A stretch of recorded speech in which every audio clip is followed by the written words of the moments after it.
Halo, assalamualaikum. Ada yang lagi galau kah? Hormon kebahagiaan. Apa tuh? Mari kita explore link-link sumber data yang bisa dipercaya dan kita coba bahasakan dengan bahasa kita. Sebelumnya, untuk informasi yang wajib diketahui, tubuh kita dikoordinir oleh sistem saraf, oleh indera dan oleh hormon. Karena kerjasama yang baik dari ketiga sistem tadi, maka kita bisa bergerak, berpikir, bermetabolisme, merasa, bertumbuh, berkembang, dan seterusnya dan seterusnya.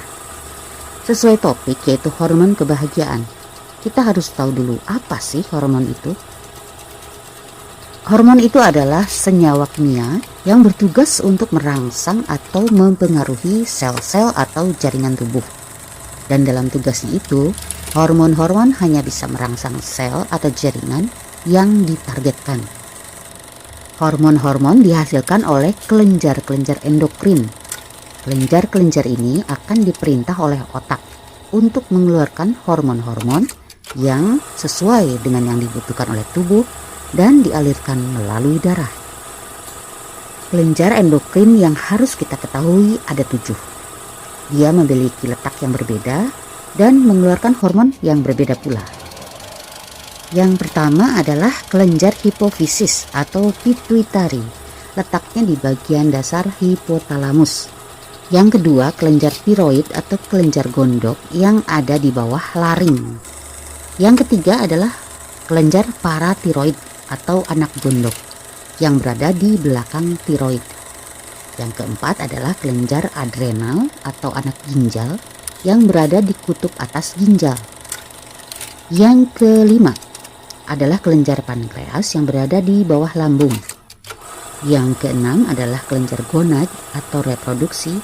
Bagi wanita berada di bawah perut dan bagi pria berada di buah zakar.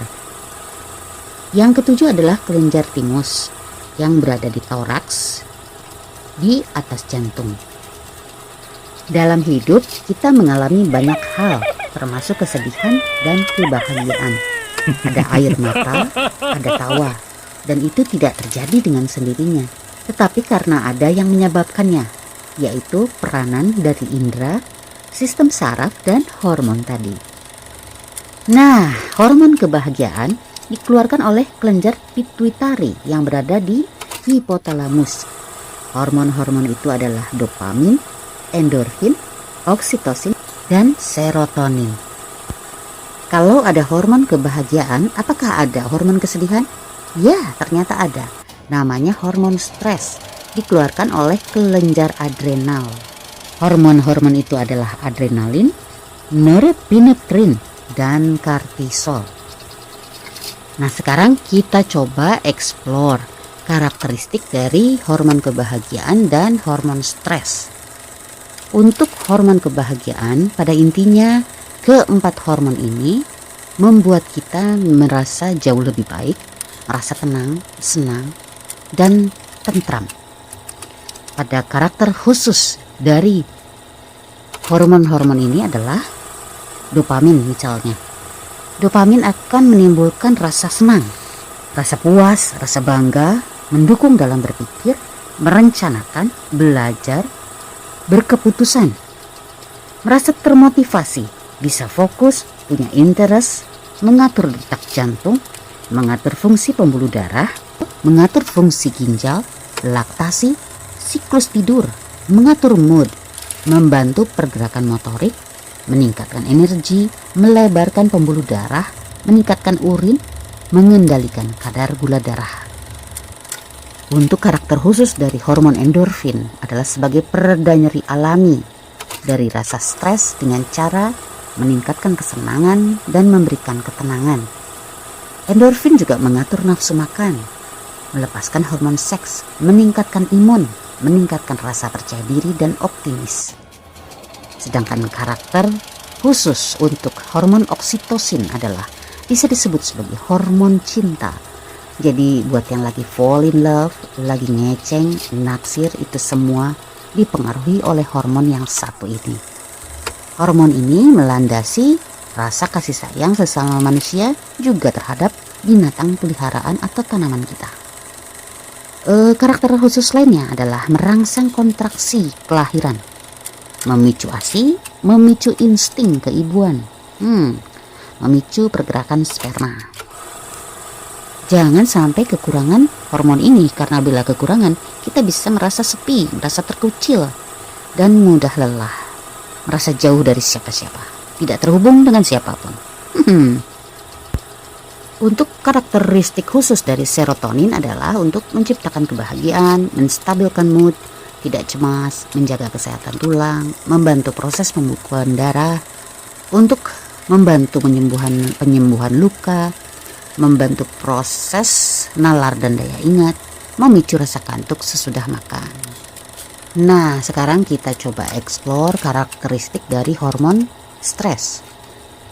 Pada intinya, ketiga hormon stres yaitu adrenalin, norepinefrin, dan kortisol itu akan memunculkan efek-efek cemas, ketegangan, kepanikan. Itu semua pekerjaan dari hormon stres. Untuk adrenalin misalnya, karakteristik khususnya adalah dia akan membuat jantung kita berdebar, rasa gairah, merasa tertantang atau berusaha memecahkan masalah itu, ketegangan untuk memecahkan masalah itu. Nah, kalau karakteristik khusus dari hormon norepinefrin, dia itu akan memberikan efek siaga, sedangkan kortisol akan memberikan efek tenaga. Nah, sekarang kita coba melihat beberapa contoh kasus ya. Yang pertama adalah coba kita ingat-ingat saat kita mendapat tugas sekolah atau tugas kantor yang mendadak dan diberi deadline yang sangat singkat. Menegangkan bukan? Jantung berdebar, bingung, don't know what to do, agak panik-panik juga, ada perasaan tertantang juga atau gairah. Berpikir cepat apa yang harus disiapkan dan dikerjakan. Tanpa disadari kita mengerahkan fokus dan tenaga untuk hal itu. Benar? Nah, semua yang dirasakan itu adalah hasil kerja hormon stres. Adrenalin memberi efek jantung berdebar dan gairah, norepinefrin memberi efek siaga, dan kortisol memberi efek tenaga. Dalam kasus lain yang lebih menegangkan, seseorang bisa melakukan hal di luar dugaan, seperti melompati pagar yang tinggi saat dikejar anjing misalnya, atau pengendara motor yang melarikan motornya secepat kilat saat dikejar gerombolan begal. Hal ini adalah kerjasama dari indera, sistem saraf, dan hormon stres. Sekarang kasus lain. Kalau indera kita melihat atau mendengar hal yang menyakitkan, maka hal itu akan disampaikan pada otak sebagai sebuah masalah. Dan otak memerintahkan kelenjar adrenal untuk mengeluarkan hormon stres. Maka kita akan merasa berdebar, tidak karuan, tidak menentu. Biasanya dalam sikon seperti ini kita ingin menangis. Saran yang tepat untuk hal ini adalah tidak menahannya. Biarkan air mata emosi keluar. Karena pada saat yang sama, otak memerintahkan hipotalamus untuk mengeluarkan hormon kebahagiaan. Khususnya dalam hal ini adalah hormon endorfin yang dikenal sebagai hormon pereda nyeri alami tubuh kita. Endorfin akan memberi rasa lega, plong, dan tenang. Untuk sikon galau berkepanjangan dan tidak bersolusi atau belum bersolusi, artinya hormon kebahagiaannya menurun dan hormon stres yang meningkat. Itu berbahaya loh kalau dibiarkan terus-menerus. Kita harus tahu arti dari stres itu adalah penumpukan masalah yang tidak disolusikan. Nah, kalau berlangsung lama dan terus-menerus, maka bisa berakibat buruk pada kesehatan. Dimulai dari susah tidur, demam, pusing, banyak mengeluh ini itu, sampai bisa pada depresi. Hal yang harus dilakukan sebelum rangkaian hal buruk itu terjadi adalah dengan mencoba meningkatkan hormon kebahagiaan. Ya, bagaimana caranya? Cobalah berusaha dengan mengurai masalah. Sebenarnya ada masalah apa sih saya ini? Apakah saya memang banyak masalah? Apa saja kebahagiaan yang sudah saya dapat? Apa saja masalah saya?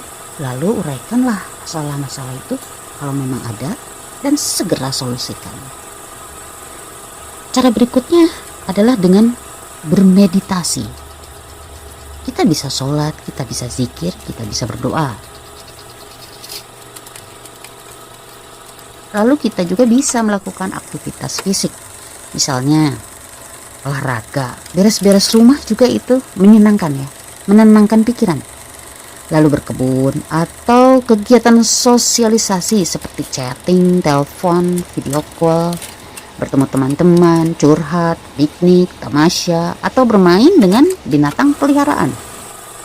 Berjemur di pagi hari, masak makanan kesukaan kita, menata dapur, makan makanan yang kita suka yang mengandung vitamin atau unsur-unsur yang dibutuhkan untuk meningkatkan hormon kebahagiaan. Lalu banyak minum air putih. Nah, hanya hati-hati dengan makanan yang banyak mengandung asupan gula, karena bisa memicu naiknya kadar hormon stres, yaitu hormon kortisol. Nah, kita sudah mencoba mengeksplor hormon kebahagiaan itu apa, hormon stres itu apa yang terjadi pada saat kita bersedih, apa yang terjadi pada saat kita tegang, panik, mendapatkan tekanan. Dan diharapkan setelah kita mengetahuinya, kita tahu cara menanganinya. Jadi benar ketika ada nasihat yang mengatakan bahwa kunci kebahagiaan itu adalah jangan bersedih. Terdengarnya seperti candaan, tapi itu benar. Kalau bisa ditambahkan, ya sedih boleh, tapi jangan berlama-lama. Begitu kita menyadari bahwa diri kita sedang sedih, galau, atau tertekan, sadari pula bahwa hormon kebahagiaan kita sedang menurun. Bisa sakit loh nanti. Maka segera usahakan lakukan hal yang bisa menekan hormon stres dan meningkatkan hormon kebahagiaan. Banyak kok caranya insya Allah. Seperti misalnya, jangan dengerin lagu-lagu galau deh. Itu nambah-nambah kita sedih loh. Jangan baca-baca cerita-cerita sedih deh. Atau bikin puisi-puisi sedih. Atau pasang wallpaper sedih. Atau pasang foto profil yang lagi nunduk, atau memandang langit sambil kehujanan, meneteskan air mata. Udahlah, itu nambah hormon stres kita naik. Nggak naik-naik dong nanti hormon kebahagiaan. Nah, oke, seperti itulah. Semoga apa yang di-share kali ini oleh Kepo Channel 2 bisa bermanfaat.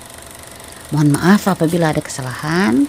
Kita sama-sama belajar untuk mengetahui hasil karya luar biasa yang Masya Allah dari Allah. Dan kita mencoba memperbaiki pola-pola hidup kita yang mungkin masih salah. Semoga bermanfaat. Salam hangat dari Kepo Channel 2. Salam explore, salam kepo. Assalamualaikum.